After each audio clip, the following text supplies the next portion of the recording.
இந்த நாளில் கூட நாம் ஆண்டுடைய வார்த்தைக்கு நாம் கடந்து செல்வோம். எல்லாரும் எடுத்துக்கொள்வோம். அப்போஸ்தலர் 13வது அதிகாரம் 29வது வசனம் 30வது வசனங்களிலே நாம் வாசிக்கிறோம். அப்போ அவரை குறித்து எழுதியிருக்கிறவைகள் யாவையும் அவர்கள் நிறைவேற்றின பின்பு அவரை மரத்திலிருந்து இறக்கி கல்லறையிலே வைத்தார்கள். தேவனோ அவரை மரித்தோரிலிருந்து எழுப்பினார்.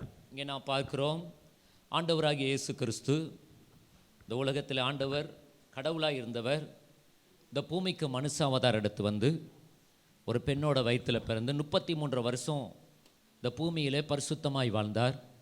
இந்த உலகத்தில் இருக்கிற எல்லாருக்காகவும் இயேசு இரத்தத்தை சிந்தினார். கல்வாரி சிலுவையில் ஆண்டவர் அங்கே மரித்ததை நாம் பார்க்குறோம்.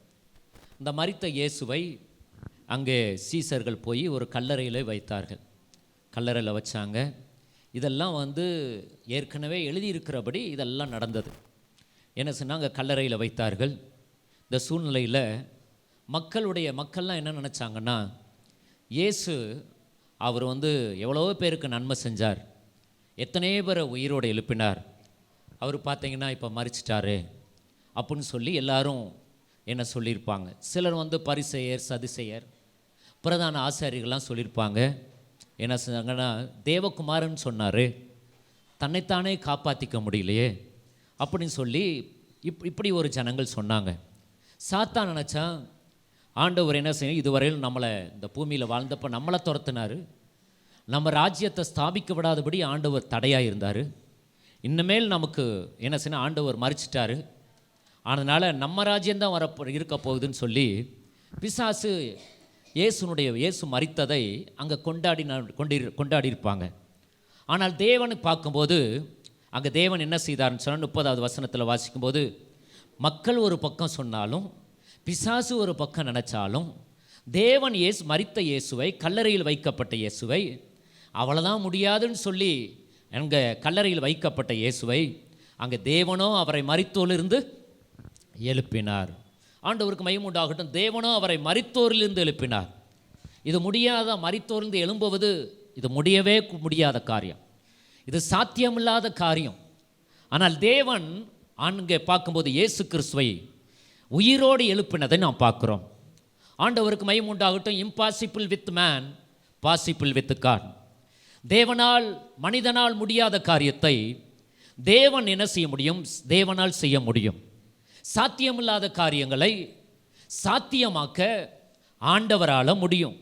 ஆண்டவருக்கு மகிமை உண்டாகட்டும். முடிஞ்சு போச்சு, கல்லறையில் வச்சுட்டாங்க, இன்னமேல் எழும்ப முடியாது, அவ்வளவுதான் சொல்லி எல்லாரும் நினச்சாலும் கூட தேவன் அப்படி நினைக்கல. தேவன் மரித்தோர் அந்த கல்லறையில் வைக்கப்பட்ட இயேசுவை உயிரோடு எழுப்பினார். அல்லேலூயா சொல்லுமா, அல்லேலூயா. நம்முடைய வாழ்க்கையில் நாம் மரித்து சில காரியங்கள் மரித்து போச்சு, இன்னமேலாம் உயிரோடு எழும்புவதற்கு வாய்ப்பில்லை. என் மகளுடைய வாழ்க்கையில் அற்புதம் நடப்பதற்கு வாய்ப்பில்லை, வேலையெல்லாம் மரித்து போச்சு, அவ்வளோதான், கல்லறையில் வைக்கப்பட்ட சூழ்நிலையில் இன்னமேல் அதை எழும்புவதற்கு வாய்ப்பில்லை அப்படின்னு சொல்லி நீங்கள் வேணால் முடிவுக்கு வரலாம், ஆனால் ஆண்டவர் முடிவெடுக்கலை. ஆண்டவருக்கு மகிமை உண்டாகட்டும். நீங்கள் வேணால் முடிவெடுக்கலாம், ஆனால் கர்த்தர் முடிவெடுக்கலை. ஆபிரகாமை குறித்து நாம் பார்க்குறோம். ஆபிரகாமுக்கு வாக்கு பண்ணி தாமதமாச்சு. அதனால் அந்த சூழ்நிலையில் சாராள் சொன்னாங்க, அத்தான் நமக்கு இத்தனை வருஷம் ஆண்டவர் சொல்லி என்ன சொல்கிறாரு, சொன்ன குழந்தை தருவேன்னு சொன்னாலும் தரவும் இல்லை, ஒன்றும் இல்லை, நம்ம ரொம்ப வருஷமாயிடுச்சு, இப்படி ஆண்டவர் சொல்கிறத பார்த்தா நம்ம செத்த பிறகு தந்தால் என்னங்கிறது. ஆனால் நம்ம வீட்டில் இருக்கிற ஆகார் பெண் அடிமை பண்ணிருக்கிறா, அவளோடு சேர்ந்து ஒரு குழந்தையை பெற்றுக்கூடும் அப்படின்னு சொன்னப்போ ஆபிரகாமும் மனைவி சொல்ல தட்டாமல் என்ன சொன்னால் அங்கே குழந்தையை பெற்றெடுத்ததை பார்க்குறோம். அது இஸ்மவேல் பிறந்தது. கடைசி உள்ள பிரச்சனையாக இருந்தது.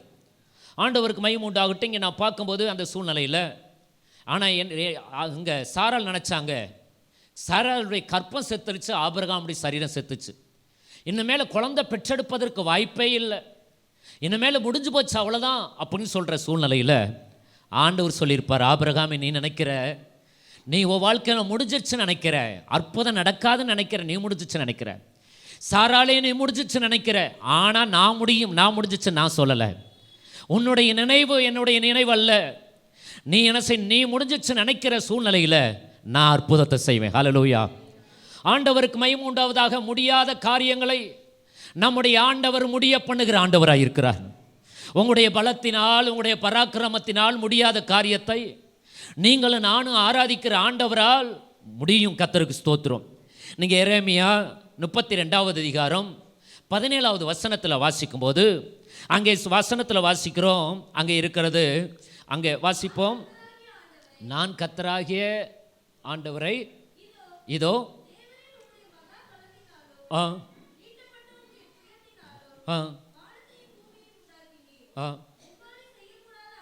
உம்மாலே செய்யக்கூடாத அதிசயமான காரியம் ஒன்றுமில்லை. Nothing is too hard for you. எனக்கு உம்மால் செய்ய முடியாத காரியம் ஒன்றுமில்லை. நீங்கள் நினைக்கலாம் முடியாது, அவ்வளோதான், முடிஞ்சு போச்சு, என் பிள்ளைங்க வாழ்க்கையில் திருமணம் நடக்காது, குழந்தை பெற்றெடுப்பதற்கான வாய்ப்பு இல்லை, வருமானம் வருமானத்தில் என்ன மேலே வருவதற்கு வாய்ப்பு இல்லை, இதே நிலைமையில தான் இருக்கிறேன், சரீரத்தில் பலவீனத்தோடு இருக்கிறேன், ஆரோக்கியமற்ற நிலையில் அவமானப்படுத்தப்பட்ட நிலைமையில் இருக்கிறேன், என்னுடைய காரியங்கள் நடக்காதுன்னு சொல்லி நீங்கள் வேணால் நினைக்கலாம். ஆண்டவருக்கு மகிமை உண்டாகட்டும். ஆண்டவர் சொல்கிறார், அந்த ஆண்டவரால் செய்ய முடியாத காரியம் ஒன்றுமில்லை.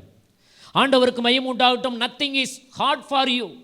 தேவனால் முடியாத காரியம் ஒன்றுமில்லை. அவர் அற்புதம் செய்வதற்கு வல்லமையுள்ளவர். ஹல்லேலூயா. இந்த மாதத்தில் ஆண்டவர் நமக்கு வாக்கு பண்ணுகிறார், எதையெல்லாம் நீங்கள் கல்லறையில் வச்சீங்களோ முடியாது, இனிமேல் எழும்பாது, இனிமேல் உயிரோடு எழும்ப முடியாது, அவ்வளோதான் அப்படின்னு சொல்லி நீங்கள் நினைக்கிறவங்களோ அதையெல்லாம் தேவன் உயிரோடு எழுப்புவதற்கு வல்லமையுள்ளவர். உங்கள் கண்கள் ஆச்சரியப்பட்டு பார்க்கும், சுற்றி இருக்கிறவங்களாம் ஆச்சரியப்பட்டு பார்ப்பாங்க, இது எப்படி நடந்துச்சுன்னு சொல்லி ஆச்சரியப்பட்டு பார்க்குற விதத்தில் கர்த்தர் தம்மை நம்புகிற பிள்ளைகள் வாழ்க்கையில் கர்த்தர் அற்புதங்களை செய்வார். ஹல்லேலூயா. ஆண்டவருக்கு மகிமை உண்டாகட்டும். கடந்த வாரத்தில் நாங்கள்லாம் ஒரு இடத்துல கூடி ஜெபம் பண்ணிகிட்டு இருந்தோம். ஒருத்தர் சொன்னார், அவருடைய மகளுக்கு 17 வருஷமாக குழந்தை இல்லை. ஆனால் யூட்ரஸ் ஏதோ ப்ராப்ளம் ஆகி யூட்ரஸை எடுத்துட்டாங்க, கர்ப்பப்பையை எடுத்துட்டாங்க, குழந்தை பெற்றெடுப்பதற்கு எந்த விதத்துலேயும் வாய்ப்பே இல்லை. ஆனால் இது எங்களுக்கு தெரியாது. நாங்களாம் ஜெபம் பண்ணிட்டோம். நாங்கள் ஜெபம் பண்ணது இல்லை, அவங்க குடும்பமெல்லாம் அவங்க அப்பா ஜெபிக்கிறவர் ஜெபம் பண்ணிகிட்டே இருந்தார். இப்போ என்ன ஜெபம் பண்ணிகிட்டே இருந்தாங்க. ஆனால் இப்போ நாங்கள் ஜெபம் பண்ணியிருக்கப்போ சொன்னார், நாங்கள் ஜெபம் பண்ணிட்டோம், திருப்பி ஜெபம் பண்ண ஆண்டவர் குழந்தைய தாங்க அற்புதம் செய்யுங்க. அப்போ அது முடிஞ்சதுக்கு பிறகு சொல்கிறார், என்ன செய்யறேன்னா என் மக 3 மாதம் ப்ரெக்னெண்ட்டாக இருக்கிறாங்கன்னு சொன்னாங்க. கர்ப்பப்பை எடுத்துட்டாங்க. ஆனால் எடுத்தாலும் ஆண்டவர் அற்புதம் செய்ய வல்லமையுள்ளவர். நம்ம நினைக்கிறோம் கர்ப்பப்பை எடுத்துட்டாங்க, அவ்வளோதான், முடியாது, முடிஞ்சு போச்சு, இன்னமேல குழந்தை பெற்றெடுப்பதற்கு வாய்ப்பில்லைன்னு நினைக்கலாம். ஆனால் ஆண்டவர் சொல்கிறார், உன்னுடைய நினைவு என்னுடைய நினைவல்லப்பா. ஆண்டவருக்கு மகிமை உண்டாகட்டும். உன்னுடைய நினைவு என்னுடைய நினைவல்ல. நீங்கள் கல்லறையில் வைக்கப்பட்ட காரியத்தை நான் உயிரோடு எழுப்புவதற்கு வல்லமையுள்ள தெய்வம். நீங்கள் என்னை தெரிந்து கொண்டீங்கல்ல, நீங்கள் என்னை ஆராதிக்கிறீங்கல்ல, நான் உங்களை எப்படி வெட்கப்படுத்துவேன், உங்கள் வாழ்க்கையில் நான் அதிசயங்களை இந்த மாதத்தில் செய்வேன். ஆண்டவருக்கு மகிமை உண்டாவதாக. கர்த்தர் அதிசயங்களை செய்கிற ஆண்டவராக இருக்கிறார். ஆண்டவருக்கு மகிமை உண்டாவதாக. நம்ம வாழ்க்கையில் கல்லறையில் வைக்கப்பட்ட முடியாதுன்னு சொல்ல காரியத்தை தேவன் உயிரோடு எழுப்புவதற்கு வல்லமையுள்ள ஆண்டவராக இருக்கிறார். நான் தினமும் வாசிக்கும்போது ஆண்டவர் இந்த வசனத்தின் மூலமாக என் கூட பேசினார். அதில் தான் நான் நினச்சினேன், அந்த ஆண்டவருடைய வார்த்தையை எடுத்த நான். கர்த்தருக்கு ஸ்தோத்திரம். ஆண்டவருடைய நாம் மகிமைப்படுவதாக. இங்கே நான் பார்க்கும்போது எதெல்லாம் ஆண்டவர் சாத்தியமாக்கினார், முடியாததை எது முடிய பண்ணினார் என்று சொல்லி ஒரு 5 காரியங்களை குறித்து நாம் பார்க்க போகிறோம். நாம் வாசிப்போம். முதலாவதாக வாசிக்கும்போது யோவான் 4வது அதிகாரம் 50வது வசனத்தை நாம் வாசிப்போம். ஜான் சாப்டர் 4 verse 50 வாசிப்போம். யோவான் 4வது அதிகாரம் 50வது வசனத்தை அங்கே நான் வாசிக்கும்போது, இயேசு அவனை நோக்கி, நீ போகலாம், குமாரன் பிழைத்திருக்கிறான் என்றார். அந்த மனுஷன் இயேசு சொன்ன வார்த்தையை நம்பி போனான். இன்னைக்கு நீங்க ஆண்டவர் நம்ம வாழ்க்கையில முடியாத காரியத்தை முடிய பண்ண வேண்டுமானால் நீங்கள் நானும் செய்ய வேண்டிய காரியம் என்னன்னா, ஆண்டுடைய வார்த்தையை நம்பி நாம் போகணும். இதுவரையிலும் மனுஷனுடைய வார்த்தை நம்பி இருக்கலாம், நண்பர்களுடைய வார்த்தை நம்பி இருக்கலாம், உங்க மனசு சொல்ற வார்த்தையை நம்பி இருக்கலாம். ஆனால் இன்னைக்கு நீங்கள் என்ன செத்துறீங்களா, ஆண்டோடைய வார்த்தையை நம்பி போங்க. ஆண்டவர் முடியாத காரியத்தை முடிய பண்ணுவார், சாத்தியமில்லாத காரியத்தை ஆண்டவர் சாத்தியமாக்குவார். இங்கே நான் வாசிக்கும் போது இயேசு கிறிஸ்துவை தேடி ஒரு என்ன சொன்ன ஒரு ராஜ குடும்பத்திலிருந்து ஒரு மனுஷன் வந்தான். தன்னுடைய மகனுக்கு வந்து என்ன சொன்ன மரண அவஸ்தையாக இருக்கிறான். என்ன சொன்ன ஜுரம், சாக போகிற சூழ்நிலையில் இயேசுவை தேடி வர்றான். இயேசுவை தேடி வந்து தன்னுடைய காரியத்தை ஆண்டவர்கிட்ட சொல்கிறான். ஆண்டவர்கிட்ட சொல்லும்போது ஆண்டவர் சொல்கிறாரு 50வது வசனத்தில், நீங்கள் யோவான் 4வது அதிகாரம் 50வது வசனத்தில் வாசிக்கும்போது இயேசு அவனை நோக்கி, நீ போகலாம், உன் குமாரன் பிழைத்திருக்கிறான் என்றார். அந்த மனுஷன் இயேசு சொன்ன வார்த்தையை நம்பி போனான். பாருங்க, இவன் பார்க்கும்போது இயேசுனுடைய வார்த்தையை நம்பி போனான். ஏன்னா ஆண்டவர் சொல்லலை, ஆண்டவரே யவீர் வீட்டுக்கு மாத்திரம் நீங்கள் வீட்டுக்கு வந்தீர். ஏன்னா அவங்க வீட்டுக்கு வந்து நீங்கள் ஜெபம் பண்ணீங்க, சுகம் கொடுத்தீங்க. ஆனால் நீங்கள் வந்து நீ வீட்டுக்கு போக சுகமாகுன்னு சொல்கிறீங்களே, நீங்கள் எங்கள் வீட்டுக்கு வந்து என்னை சுகமாக்கு, என் மகனை சுகமாக்குங்கன்னு சொல்லி இவன் இப்படி சொல்லலை. ஆனால் அன்னைக்கு மாத்திரம் அவன் வீட்டுக்கு போனீங்க, எங்கள் வீட்டுக்கு வர மாட்டீங்களா, அப்போ நீங்கள் பாரபட்சம் பார்க்குறீங்களா அப்படின்னு சொல்லி ஒரு வேளை இவன் சொல்லலை. ஏன்னா நான் தேடி வந்த தெய்வம் சர்வ வல்லமையில் ஆண்டவர். நான் தேடி வந்த தெய்வம் எத்தனையோ ஏறத்தாழ 20 கிலோமீட்டர் தூரத்துலேருந்து பிரயாணம் பண்ணி வந்திருக்கிறான் தன்னுடைய மகனுக்காக. ஆண்டவரே தன்னுடைய மகனுக்காக தேடி வந்திருக்கிறான். அப்போ என்னன்னு தெரியுங்களா, ஆண்டவரே நான் என்ன செய்ய, நான் தேடி வந்த தெய்வம் நிச்சயமாக எனக்கு உதவி செய்வீங்க, என் மகனுக்கு அற்புதம் செய்வீங்க, உம்முடைய வார்த்தையின்படி நம்புகிறேன், உம்முடைய வார்த்தையை நம்பி நான் போகிறேன். இதுவரையிலும் நான் எத்தனையோ மருத்துவர்களை கூப்பிட்டு பார்த்தேன், அந்த வார்த்தையை நம்பினேன், ஒன்றும் நடக்கலை. அது அவருடைய வார்த்தையை நம்பினது மாத்திரம் இல்லை, அவர்கள் கொடுத்த மருந்தையும் நம்பினேன், ஒன்றும் நடக்கலை. ஆனால் இப்போ நான் உங்களை நம்புகிறேன், உங்களை நம்பி போகிற ஆண்டவர், எனக்கு நிச்சயமாக எனக்கு என் மகனுக்கு சுகம் கிடைக்கும் அப்படின்னு சொல்லி நம்பிக்கையோடு போகும்போது போகிற வழியில் என்ன செய்வேன், போயிட்டு இருக்கும்போது வீட்டில் இருந்து ஒரு வேலைக்காரர் வர்றான். வந்து இவனை பார்த்து சொல்கிறான், உடைய மகன் என்ன செய்ய, குமாரன் பிழைத்திருக்கிறான்.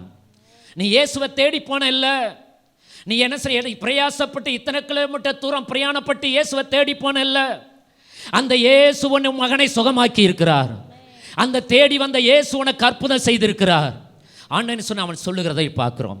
கர்த்தருக்கு மகிமை உண்டாவதாக.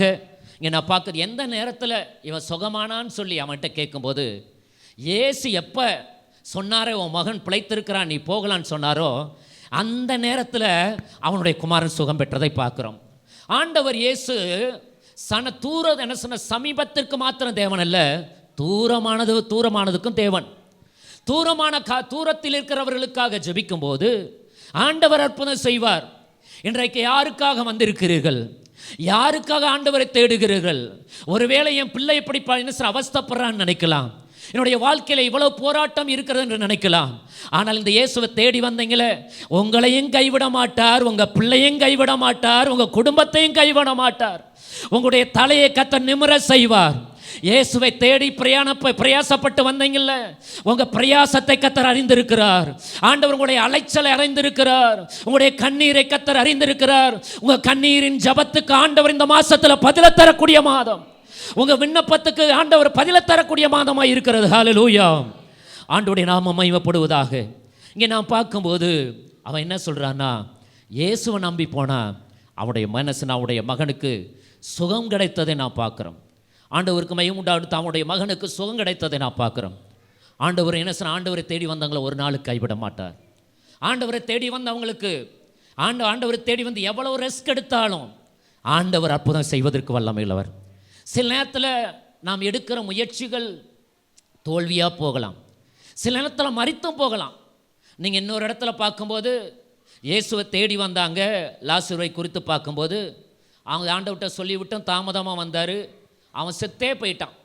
ஆனால் செத்ததும் தேவனுடைய மகிமை விளங்குவதற்கு ஆண்டவர் சில நேரத்தில் நம்ம வாழ்க்கையில் ஆண்டவர் தேடி சில காரியங்கள் மரித்து போயிருக்கிறதா, அப்போனா என்ன அர்த்தம் தெரியுங்களா, நம்முடைய டைரக்ஷனை மாற்றுகிறார், நம்முடைய வழியை ஆண்டவர் மாற்றுகிறார். மகனே, இந்த மகளே, இந்த வழியில் போக வேணாம், இன்னொரு வழியை நான் வச்சிருக்கிறேன், உனக்கு அறியாத வழி, உனக்கு புரியாத வழி, ஒரு புதிய பாதையை நான் வச்சிருக்கிறேன், அந்த பாதையில் நடத்துகிறேன்.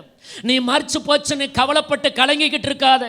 இத்தனை வருஷம் நான் பிரயாசப்பட்டு இயேசுவை தேடினது நீ என்ன வேஸ்ட் நினைக்காத. உனக்குன்னு ஒரு பாதையை வச்சிருக்கிறேன், உனக்குன்னு ஒரு திட்டத்தை வச்சிருக்கிறேன். அந்த திட்டம் தீமைக்கான திட்டம் அல்ல, உன் வாழ்க்கையை கட்டி எழுப்புவதற்கான திட்டம். அது அநேகர் என்ன தேவனுடைய மகிமையை விளங்க பண்ணுவதற்கான திட்டம். ஹல்லேலூயா. ஆண்டவருடைய நாமம் மகிமைப்படுவதாக. இங்கே நான் பார்க்கும்போது என்ன சொன்னால், இயேசுவை நம்பினதினால் அவனுடைய வாழ்க்கையில் நான் சாத்தியமில்லாத காரியங்கள், முடியாத காரியங்கள் முடிந்ததை நாம் பார்க்கிறோம்.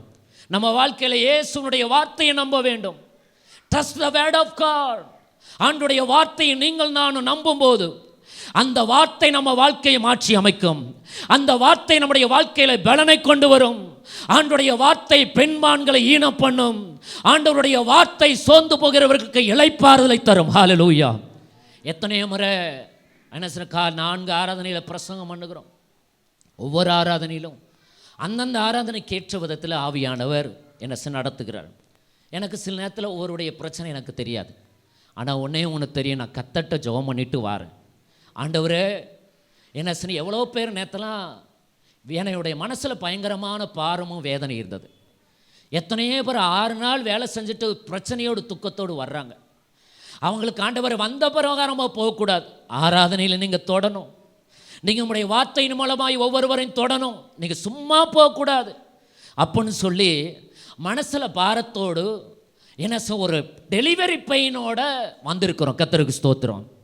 ஆண்டவருடைய நாமம் மகிமைப்படுவதாக. ஆண்டவரை தேடி வந்திருக்கிற, அவருடைய வீட்டை தேடி வந்திருக்கிற உங்கள் நம்பிக்கை வீண் போகாது. நிச்சயமாகவே முடியும் உண்டு. உன் நம்பிக்கை வீண் போகாது. உன் வாழ்க்கையில் செத்து போன காரியங்களை குறித்து கவலைப்படாதே. அதன் மூலமாக தேவனுடைய மகிமையை விளங்க செய்வார். ஆண்டவர் அற்புதம் செய்வார். தம்மை தேடி வந்த, தம்மை நம்பி வந்தவர்களை ஆண்டவர் கைவிட மாட்டார், வெட்கப்படுத்திவிட மாட்டார். ஹல்லேலூயா. ரெண்டாவதாக நாம் பார்க்கும்போது, நம்ம வாழ்க்கையில் சாத்தியமில்லாத காரியங்கள் சாத்தியமாக வேண்டுமென்றால், முடியாத காரியங்கள் நம்ம வாழ்க்கையில் முடிய வேண்டுமென்றால், நீங்கள் நானும் செய்ய வேண்டிய ரெண்டாவது காரியம் பார்க்கும்போது வாசிக்கிறோம். என்ன சொன்ன, ஆண்டவரிடத்தில் கொடுக்க வேண்டும். வாசிங்க. நீங்கள் வாசிக்கும்போது அதே யோவான் 6வது அதிகாரம், நீங்கள் 6வது அதிகாரத்தில் வாசிக்கும்போது யோவான் 6வது அதிகாரத்தில் ஆண்டவர் இயேசு அங்கே வனாந்தரத்தில் 5000 ஜனங்களுக்கு மேலாக இருக்கிற ஜனங்களுக்கு பிரசங்கம் பண்ணி கொண்டு இருக்கிறார். பிரசங்கம் பண்ண போது என்ன செய்கிறார், காலையிலேருந்து சாயந்தரம் வரையிலும் ஜனங்கள் பிரசங்கத்தை கேட்டுக்கிட்டே இருக்கிறாங்க. அப்போ பேதுரு வந்து சொல்கிறாங்க, இயேசுவே காலையிலேருந்து சாயந்தரம் வரையிலும் பிரசங்கத்தை கேட்குறாங்க, அவங்கள அனுப்பிடுங்க, சாப்பிடாமல் இருக்காங்க, அவங்க சீக்கிரம் போயினாங்கன்னா அங்கே கிராமங்களில் போய் அவங்க எதனாச்சும் சாப்பிட்ருவாங்க, அதனால் சீக்கிரம் அனுப்புங்கன்னு சொன்னப்போ ஆண்டவர் சொன்னார், என்ன செய்யுங்கன்னா உங்கள்கிட்ட என்ன இருக்குது அதை கொண்டு வாங்கன்னு சொன்னார். ஆண்டவர் உங்களுக்கே தெரியாதா, நாங்கள் எதுவுமே எடுத்துகிட்டு வரல அப்படின்னு சொல்லியிருப்பாங்க. ஒருவேளை அவங்க எடுத்துகிட்டு வந்தாலும் பின்னாடி போய் ஒரு ஆண்டவர் என்ன போய் எதனாச்சும் சாப்பிட்டு முடிச்சிருப்பாங்க. ஆனால் இங்கே பார்க்கும்போது என்ன இருக்குதுன்னு சொல்லி தேடி பார்க்கும்போது அவங்கக்கிட்ட ஒன்றும் இல்லை. ஆனால் சீசர்கள் போய் யாருக்கிட்டனாச்சும் ஏதாவது ஒன்று இருக்குதா, எதனாச்சும் அப்பம் இருக்குதா, மீன் இருக்குதா, இல்லை வேறு எதையாவது இருக்குதா அப்படின்னு சொல்லி கேட்டபோது அங்கே ஒரு பையன், சின்ன பையன் இருந்தான். அந்த பையன் கையில் என்ன இருந்துச்சுன்னா, நீங்கள் 6வது அதிகாரம் யோவானில் நீங்கள் 9வது வசனத்தில் வாசிக்கும் போது, இங்கே ஒரு பையன் இருக்கிறான், அவன் கையில் 5 வார்கோதுமை அப்பங்களும் 2 மீன்களும் உண்டு.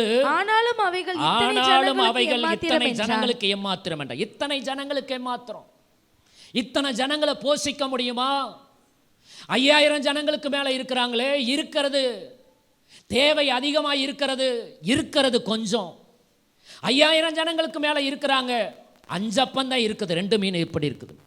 இது ஏமாத்திரம். தேவை எப்படி சந்திக்க முடியும்? எப்படி இவங்களை பசி இல்லாமல் அனுப்ப முடியும் என்று சொன்னபோது ஆண்டவர்கிட்ட அந்த 2 மீனும் அந்த 5 அப்பத்தையும் ஆண்டவர் கைக்கு கொண்டு வந்தாங்க. இந்த 5 என்ன சொன்ன 5000 ஜனங்களை போஷிக்கிற அந்த கிருபையை அந்த சின்ன பையன் கையில் இருந்தது. அவனுக்கு எந்த பேருமே இல்லை. நம்மளாக இருந்தால் சொல்லியிருப்போம், என்னால் தான் இந்த 5000 ஜனங்கள் சாப்பிட்டாங்க, என்னை கூப்பிட்டு என்ன செய்யலை, முன்னாடி எங்கிற என்ன செய்யலை, பாராட்டலை, என்னையே ஒரு வார்த்தை கூட சொல்லலையே, என் பேரை கூட சொல்லலையே. பையன் சொல்கிறாங்களே, அது பெரிய பையன்லாம் இல்லை. என்ன பையன்? வசனத்தில் இருக்குது, இங்கே ஒரு பையன் இருக்கிறான். 5000 ஜனங்களை போஷிக்கக்கூடிய இங்கே ஒரு பையன் இருக்கிறான். தைரியமாய் சொன்னார்கள். இன்னைக்கு 5000 ஜனங்களுக்கு அல்லது 5 பேருக்கு ஆசீர்வாதமாய் இருக்கக்கூடிய இங்க ஒரு பையன் இருக்கிறார்களா? இங்கே ஒரு பெண் இருக்க முடியுமா? நீங்க இருக்கிற பகுதிக்கு ஐயா எத்தனையோ ஜனங்கள் இருக்கிறார்களே, உங்களை பார்த்து சொல்ல முடியும், இவர்கள் இருக்கிறார்கள். இவர்களுக்கு என்ன தெரியுங்களா? பசியோடு இருக்கிற, தாகத்தோடு இருக்கிற, துக்கத்தில் இருக்கிற, வேதனையில் இருக்கிறவர்களுக்கு ஆசீர்வாதத்தை கொண்டு வரக்கூடிய இங்கே ஒரு பையன் இருக்கிறான், இங்கே ஒரு பெண் இருக்கிறான் என்று சொல்ல முடியுமா? ஹல்லேலூயா. தைரியமாய் சொன்னார்கள். இங்கே ஒரு பையன் இருக்கிறான். அவன் கையில் என்ன இருக்கு தெரியுங்களா? வெறுங்கையா இல்ல, அவன் கையில் 2 மீன் 5 அப்பம் இருக்கிறது. ஆண்டவருக்கு மகிமை உண்டாகட்டும். அந்த சின்ன பையன் ஒருவேளை அவனுக்கும் பசி இருந்திருக்கும். ஆனால் பசி இருந்தாலும் என்ன சின்ன தன்னை அடக்கி கொண்டான். பசி இருந்தாலும் ஆண்டவர் வார்த்தை வரும்போது நான் சாப்பிட மாட்டேன். எல்லாரும் காலையிலேருந்து சாயந்தரம் வரும்போது எல்லாரும் சாப்பிட்டுட்டு இருந்திருப்பாங்க. எல்லாம் டிஃபன் பாக்ஸில் கொண்டு போயிருப்பாங்க. ஏன்னா ஆண்டவர் பிரசங்கம் தெரியும், அவர் ரொம்ப பேசிக்கிட்டே இருப்பார். அவர் பேசட்டும், நம்ம சாப்பிட்றது சாப்பிடலான்னு சொல்லிட்டு என்ன செய்வாங்க, சாப்பிட்டுட்டே இருந்திருப்பாங்க. ஆனால் அந்த பையன் மட்டும் சாப்பிடாமல் இருந்தான். ஏன்னா ஆண்டவர் முன் குறிச்சவர் அந்த பையன். ஏன்னா நீ எல்லாம் அப்பா நீ சாப்பிட்றாத, உன் பசியை உன் என்ன செய்ய நீ தியாகம் பண்ணு. நீ என்ன தெரியுங்களா, சாப்பிட்றத நீ தியாகம் பண்ணு. நீ என்ன செய்ய நீ தியாகம் பண்ணினா ஒரு சின்ன பையனுடைய தியாகம் 5000 ஜனங்களுக்கு ஆசீர்வாதத்தை கொண்டு வந்தது. ஒரு சின்ன பையனுடைய தியாகம் சாப்பிடாமல் இருந்தது, அது ஆண்டவர்கிட்ட கொடுத்தது. அது 5000 ஜனங்களுக்கு ஆசீர்வாதமாக இருந்தது. ஒருவருடைய தியாகம் அநேகருக்கு ஆசீர்வாதத்தை கொண்டு வரும். இங்கே நான் பார்க்கும்போது இங்கே சொல்கிறாங்க, இங்கே ஒரு பையன் இருக்கிறான். அவன் 5000 ஜனங்களுக்கு ஆசீர்வாதத்தை கொண்டு வரக்கூடிய பையன்.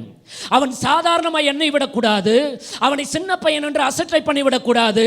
சின்னவன் 1000ம் சிறியவன் பலத்த ஜாதியுமாவான். ஒருவேளை நீங்கள் சின்னவன் என்று சொல்லலாம், நான் அற்பமானவன் என்று சொல்லலாம். ஆண்டவர் உங்களை அவர்களுக்குள் மத்தியிலே ஆசீர்வாதம் வாய்க்காலாய் கத்தர் மாற்றுவார். நான் பெரிய ஆள் என்று யார் சொல்லுகிறார்களோ அவர்களை ஆண்டவர் பயன்படுத்த முடியாது.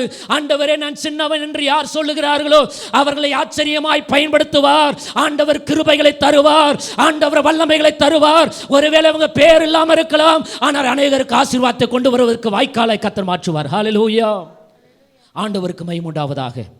அங்கே ஒரு சின்ன பையனுடைய தியாகம், அவனுடைய வாழ்க்கையில் சின்ன பையனுடைய தியாகம் 5000 ஜனங்களுக்கு மேலே இருக்கிற ஜனங்களுக்கு போஷிப்பதற்கு வழியாக இருந்தது, உதவியாக இருந்தது. இங்கே நீங்கள் நானும் பார்க்கும்போது நம்முடைய தியாகம் நாம் நம்ம சொல்ல முடியுமா, இந்த பையன் இருக்கிறான், இவங்கிட்ட இருக்குது மீன் இருக்குது, 5000 ஜனங்களுக்கு போஷிக்கிறதுக்கு மீன் இருக்குது, அப்போ இருக்குது, கொஞ்சம் இருக்குது. உங்களுக்கு தேவை அதிகமாக இருக்கலாம், அந்த மாதத்தில் இருக்கிறது கொஞ்சம் தான் இருக்கலாம். ஆனால் அது ஆண்டவர்கிட்ட வரும்போது ஆண்டவர் அதை பெருக செய்வார். உங்கள் கையில் இருந்துச்சுன்னா பெருக்கம் வராது.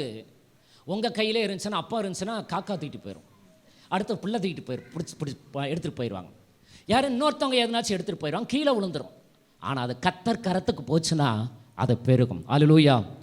உங்கள் கையில் இருந்துச்சுன்னா அது சிறுகும், அது தேவனுடைய கரத்துக்கு போகும்போது பெருகும். அல்லேலூயா. Whatever you have bring it to Jesus. எதெல்லாம் உங்கள் கரத்தில் இருக்குது, உங்களுடைய கரங்களில் சின்னது இருக்கலாம். You may have little things but you have to bring to Jesus. உங்கள் கையில் சின்னது இருக்கலாம், சின்னதை பற்றி கவலைப்படாதீங்க, அது ஆண்டவருடைய கரத்தில் கொடுத்து விடுங்க. ஆண்டவரை இவ்வளோ தான் இருக்குது, என்கிட்ட சின்ன தாளந்து தான் இருக்குது, என்னால் பிரசங்கெல்லாம் பண்ண முடியாது, ஆண்டவர் நல்லவர்னு தான் சொல்ல முடியும். எனக்கு பாட்டு பாட தெரியாது, ஆறா நடத்த தெரியாது, எந்த மியூசிக்கும் வாசிக்க தெரியாது, ஆனால் ஆண்டவரை உங்களை பற்றி சொல்ல முடியும்னு சொல்லி, ஆனால் நீங்கள் ஆண்டவர்கிட்ட நீங்கள் ஆண்டவருடைய கரத்தில் இருக்கும்போது ஆண்டவர் உங்களை வல்லமையுள்ள ஆண்டவர் வல்லமையுள்ள ஆயுதமாக, ஆண்டவர் ஒரு பலத்த ஆயுதமாக, ஆண்டவர் 5000ங்களுக்கு 50,000 பயன்படுத்துவதற்கு வல்லமையுள்ளவர். ஹல்லேலூயா. நீங்கள் எவ்வளவு ஆண்டவருக்கு அர்ப்பணிக்கிறீங்களோ அந்த அளவுக்கு என்ன செய்யணும், அநேகருக்கு ஆசீர்வாதமாய் மாறுவீர்கள். அந்த சின்ன பையன் ஆண்டவருக்குன்னு அர்ப்பணித்தான், அதனால தான் அவன் சாப்பிடாமல் இருந்தான். அவன் சாப்பிடாமல் வச்சுருந்தான், அதை ஆண்டவர்கிட்ட கொடுத்தான். 5000 ஜனங்கள் சாப்பிட்டு மீதி எடுக்கிற அளவுக்கு கத்தர் வைத்தார். ஹல்லேலூயா. இந்த மாதம் உங்களுக்கு அதிகமான தேவை அதிகமாக இருக்கலாம், ஆனால் இருப்பது கொஞ்சமாக இருக்கலாம். ஆண்டவர்கிட்ட இருக்கிற பணத்தை எடுத்து வைத்து ஆண்டவரை இவ்வளோ தான் இருக்குதப்பா, இதை ஆசீர்வதிங்கன்னு சொல்லிட்டீங்கன்னா கத்தர் உங்களை ஆசீர்வதித்து பெருக செய்வார். ஆண்டவருடைய கரத்துக்கு போகும்போது அது ஆச்சரியமாய் மாற்றுவார். உங்கள் கரத்தில் இருக்கிறதை காட்டிலும் தேவனுடைய கரத்துக்கு போகும்போது ஆண்டுடைய கனசன் ஆண்டவர் ஆச்சரியமாய் மாற்றுவார். நீங்கள் உங்களுடைய கரத்தில் இருக்கும்போது நீங்கள் என்ன தேவனுடைய கரத்தில் உங்களை ஒப்பு கொடுக்காத வரையில் ஆண்டவருக்கு ஆசீர்வாதமாய் மாற முடியாது. நீங்கள் தேவனுடைய கரத்துக்கு சின்னதாக இருந்தாலும், உங்களுக்கு திறமை இல்லாவிட்டாலும், தாளந்து இல்லாவிட்டாலும், கர்த்தருடைய கரத்துக்கு போகும்போது ஆண்டவர் உங்களை ஆச்சரியமாய் பயன்படுத்துவார். ஹல்லேலூயா. ஆண்டவருக்கு மகிமை உண்டாகட்டும். ஏற்ற காலத்தில் உங்களை உயர்த்தும்படிக்கு அவருடைய பலத்த கரத்திற்குள் அடங்கி இருங்கன்னு சொல்லி வாசிக்கிறோம். ஆண்டுடைய கரத்துக்குள் அடங்கி இருக்கிறது, கரம் நம்ம மேலே இருக்கிறது ரொம்ப ஈஸி. கர்த்தர் கரம் என் மேலேங்க, கடுகளவும் பயம் இல்லைங்க. கர்த்தர் கரம் நம்ம மேலே இருக்கிறது, ஆண்டுடைய கரம் இருக்குதுன்னு சொல்லுவோம். ஆனால் கர்த்தருடைய கரத்துக்குள்ளே அடங்கி இருக்கிறோமா? கர்த்தருடைய கரம் நம்ம மேலே இருக்கிறது உண்மைதான். தேவனுடைய பிரசன்னம் நம்ம மேலே இருக்கிறது உண்மைதான். ஆனால் தேவனுடைய கரத்துக்குள்ளே நம்ம அடங்கி இருக்கிறோமா? தேவனுடைய கரத்துக்குள் நம்ம அடங்கி இருக்கிற போது அது அடிமை மாதிரி இருக்கும். ஆனால் ஒரு நாள் வரும், கர்த்தர் உங்களை ஆண்டவர் என்ன செய்வார்? சிங்காசனத்தில் கர்த்தர் உயர்த்துவார். தாவீது பார்த்தீங்கன்னா அவன் தேவனுடைய கரத்தில் தன்னை அர்ப்பணித்தான். அதனால தான் நான் தேவனுடைய கரத்தில் அர்ப்பணித்தாலும், எனக்கு மியூசிக் வாசிக்கிற அந்த கிருபை இருந்தாலும், நிறைய பாடல்களை பாடுவதற்கு பாடல்களை பாடவும் இயற்றவும் அந்த கிருபை இருந்தாலும், எனக்கு என்ன சொன்ன வாய்ப்பு இல்லாவிட்டாலும், நான் ஆண்டவரை பாடுறேன். நான் காட்டுக்குள்ளே ஆடுகளை மேய்க்கும் போது கர்த்தரை பாடுறேன், துதிக்கிறேன்னு சொல்லி கர்த்தரை துதிச்சான். கர்த்தருடைய கரம் அவன் மேலே இருந்தது. அவனும் கர்த்தருடைய கரங்களில் அடங்கி இருந்தான். ஏற்ற நேரம் வந்தது. தாவீதே, இத்தனை வருடம் நீ ஆட்டம் மேய்ச்சிக்கிட்டு இருந்த, என் கரத்துக்குள்ள அடங்கி இருந்த. ஆனால் நீ ஆடு மேய்க்க வேண்டிய அவசியம் இல்லை, காட்டுக்குள்ளே இருக்க வேண்டிய அவசியம் இல்லை. தாவீதே, நீ நாட்டுக்குள்ளே நீ நான் சொன்ன ஜனங்களை என்ன செய்ய நடத்த வேண்டும். ஹல்லேலூயா. தேவனை கர்த்தருக்குள்ள அடங்கி இருக்கிற அந்த மனுஷனை என்ன சொன்ன தேவன் பயன்படுத்த முடியாது. தேவன் சில நேரத்தில் 10 வருஷம் அடங்கி இருக்க பண்ணுவார், சில நேரத்தில் 3 வருஷம் அடங்கி இருக்க பண்ணுவார், சில நேரத்தில் 30 வருஷம் அடங்கி இருக்க பண்ணுவார். இயேசு கிறிஸ்து தன்னுடைய குடும்பத்துக்கு 30 வருஷம் அடங்கி இருந்தார். நீங்கள் மற்ற யோவான் 7ஆம் அதிகாரத்தில் வாசிக்கும்போது தன்னுடைய சகோதரர்கள்லாம் சொல்கிறாங்க, நீ என்ன செய்யணும்னா, நீ வெளியே எல்லாரும் உன்னைய பார்க்கணுன்னா, எல்லாரும் உன்னை பார்க்கணும், என்ன செய்ய, வெளியே போய் அற்புதம் செய்யுன்னு சொன்னாங்க. தன்னுடைய சகோதரர்களே இயேசுவை பற்றி இப்படி பேசினார்கள். ஆனால் ஆண்டவர் அவங்க சொல்கிற வார்த்தையை கேட்டு வெளியே போய் அற்புதம் செஞ்சாரா? ஆனால் ஆண்டவர் என்ன செஞ்சுங்களா, ஆண்டவர் அவங்கள பார்த்து சொல்கிறார், என்னுடைய வேலை இன்னும் வரவில்லை. My time has not yet come. என்னுடைய நேரம், என்னுடைய வேலை இன்னும் வரவில்லை. எனக்கு அற்புதங்கள் நடக்கக்கூடிய கிருபை இருக்கலாம், ஆசாரியர்களுக்கு இல்லாத அபிஷேகம் இருக்கலாம், விசேஷத்த தாளந்துகள் என் மேலே இருக்கலாம், என் பிதா கொடுத்திருக்கலாம். ஆனால் இந்த திறமைகளை வைத்து என்னுடைய வேலையில் நான் செய்ய மாட்டேன். பிதா ஒரு நேரம் வைத்திருக்கிறார். அவருடைய நேரத்திலே அவருடைய வேலையிலே நான் செய்யும் போது அது ஆச்சரியமாக இருக்கும். அதை பிதா அங்கீகரிப்பார். ஹல்லேலூயா. உங்களுக்கு திறமை இருக்கலாம், தாளந்து இருக்கலாம், ஆசாரியருக்கு இல்லாத அனுபவம் இருக்கலாம். ஆனால் பிதாவுடைய வேலை வரையிலும் காத்திருக்கணும். ஆண்டவருக்கு மகிமை உண்டாகட்டும். பிதாவை என்ன சொன்ன உங்களுக்கு கொடுக்குற வேலையிலும், பிதா உங்களை அழைக்கிற வேலை வரையிலும் உங்களை காத்திருக்கணும், அடங்கி இருக்கணும். ஆண்டவருடைய நாமம் மகிமைப்படுவதாக. இங்கே நான் பார்க்கும்போது அந்த சின்ன பையங்க கையில் இருந்த அந்த அப்பம் இயேசுனுடைய கரத்திற்கு போனது. உங்கள் கையில் இருக்கிறது எது? What you have? உங்கள் கையில் எது இருக்கிறது? உங்கள் பிள்ளைங்க இருக்கிறாங்க, பிள்ளைங்க அடங்க மாட்டேங்கிறாங்க பாஸ்டர், கீழ்ப்படியாக மாட்டேங்கிறாங்க pastor. You cannot change your childrens. உங்கள் பிள்ளைகளை நீங்கள் மாற்ற முடியாது. ஆனால் கர்த்தர் கரத்தில் ஒப்பு கொடுங்க. ஆண்டவரே, நீங்கள் தான் இந்த பிள்ளையை கொடுத்தீங்க, நீங்கள் தான்ப்பா மாற்றணும்னு சொல்லி நீங்கள் ஆண்டவர் கரத்துக்கு ஒப்பு கொடுக்கணும். அதுக்கு முன்னாடி நீங்கள் ஆண்டவருக்கு கீழ்ப்படியணும். நீங்கள் ஆண்டவருக்கு கீழ்ப்படியாமல் உங்கள் பிள்ளைங்களை ஆண்டவரை நாங்கள் ஒப்பு கொடுக்குறோம், என் பிள்ளைங்களை நீங்கள் பார்த்துங்க, நாங்கள் எப்படி வேணாலும் போகிறோம் அப்படின்னு சொன்னால் ஆண்டவர் பார்க்க மாட்டார். நீங்கள் கர்த்தருக்கு பயந்து நடந்தீங்கன்னா உங்கள் பிள்ளைகளை கர்த்தர் அவர் பார்த்துக்கொள்வார். ஹல்லேலூயா. ஆண்டவர் பார்த்துக்கொள்வார். ஆண்டவருக்கு மகிமை உண்டாகட்டும். இங்கே நான் பார்க்கும் கர்த்தருடைய கரத்தில் கொடுங்க. ஆண்டவர் சிறியதை ஆண்டவர் என்ன சொன்ன பெரிய ஆண்டவர் உங்கள் கையில் இருக்கிற தேவைக்கு அதிகமாக கர்த்தர் உங்கள் கையில் கொடுத்து, ஏன்னா பேதுரு பரிமாறினவங்க சீசர்களும் ஆச்சரியப்பட்டு பார்த்தாங்க. நம்ம கையில் ஆண்டவர் ஆசீர்வாதத்தை கொடுத்தது 2 மீன் 5 அப்பத்தான் கொடுத்தாரு. இப்போ 5000 ஜனங்கள் சாப்பிட்டாங்க, மீதி 12 கூட எடுத்தோம். அதுக்கு காரணம் ஆண்டவருடைய கரத்துக்கு போனது. நம்ம கரத்தில் இருந்தால் நமக்கே பத்தாது. ஆனால் ஆண்டவருடைய கரத்துக்கு போகும்போது அதை ஆண்டவர் ஆசீர்வத்தை பெருக செய்வார். ஆண்டவருக்கு மகிமை உண்டாகட்டும். எனக்கு தெரிஞ்ச ஒரு நண்பர், அவர் வந்து சென்னையில் ஒரு ஐடி கம்பெனியில் வரைசன் நினைக்கிறேன், ஒரு ஐடி கம்பெனியில் ஏறத்தாழ ஒரு 15 வருஷத்துக்கு முன்பதாக அவர் வந்து ஒரு 2 லட்சம் சம்பாரிச்சிருப்பான்னு நினைக்கிறேன். ஏறக்குறைய 2 லட்சம், எனக்கு சரியாக எனக்கு யாவும் இல்லை, ஏறக்குறைய 2 லட்சம் சம்பாரித்தார். ஒரு ஐடியில் ஒர்க் பண்ணார். ஆனால் அவங்களுக்கு 3 பிள்ளைங்க, நாகர்கோயில் சொந்த ஊர். அப்படி இருக்கிற சூழ்நிலையில் அவர் வந்து அவர் தேவை அதிகமாக இருக்கும். ஆனால் அந்த சூழ்நிலையில் ஆண்டவர்கிட்ட கொடுக்க ஆரம்பித்தார். அவர் பொருத்தனை பண்ணார், ஆண்டவரே நான் 2 மடங்கு தசமமாக கொடுப்பேன், 2 மடங்கு நான் ஆண்டவர் கொடுப்பேன் அப்படி சொல்லி பொருத்தனை பண்ணார். இதை நான் எனக்கு தெரியும், அவர் பொருத்தனை பண்ண தெரியும், அவர் கொடுக்குறதுன்னு தெரியும். அவங்க வீடு வந்து பார்த்திங்கன்னா ஒரு சோஃபா கூட இல்லை, சாதாரண சேர், பிளாஸ்டிக் சேர். அடுத்து வந்து அவர் ட்ரெஸ் எல்லாம் ரொம்ப சாதாரணமாக இருக்கும். அவர் பஜாஜ் செட்டக்னு ஒரு பைக் இருந்தது, அந்த பைக்கில் தான் போவார். கொடுக்கறதுல உண்மையாக இருப்பார். அவர் கையில் இருந்தது கொஞ்சத்தையும் அதையும் என்ன செஞ்சால் கொடுத்துட்டு எல்லாத்தையும் வீட்டு வாடகை கொடுத்துட்டு நான் அவரை கூப்பிட்டு சொன்னேன், ஏன் இப்படி நீங்கள் 2 மடங்கு கொடுக்குறீங்க?